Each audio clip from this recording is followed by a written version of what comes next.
గ్లాస్గోలో జరుగుతున్న కామన్వెల్త్ గేమ్స్లో భారతీయులు సత్తా చాటారు. పతకాలతో భారత్ ప్రతిష్టను ఇనుమడింపు చేశారు.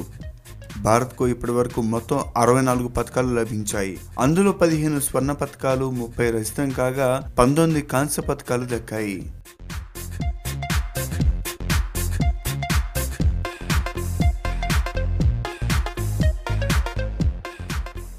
తాజాగా బ్యాడ్మింటన్ పురుషుల సింగిల్స్ లో భారత్ మెరిసింది. హైదరాబాద్ కి చెందిన star shuttler Parupalli Kashyap Commonwealth లో స్వర్ణ పతకం గెలిచాడు. ఫైనల్లో సింగపూర్ కి చెందిన డెరెక్ వాంగ్ పై 21-14, 11-21, 21-19లతో గెలుపొంది భారత్కు చారిత్రాత్మక విజయాన్ని అందించాడు. 32 ఏళ్ల తర్వాత భారత్కు బ్యాడ్మింటన్ సింగిల్స్ లో పతకం లభించింది.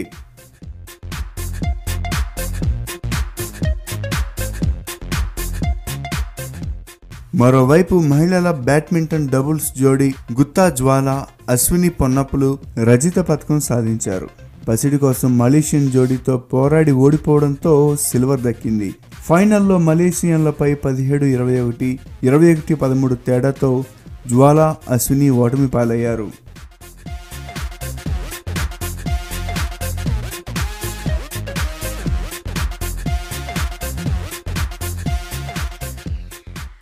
పురుషుల హాకీ జట్టు నిరాశపరిచింది.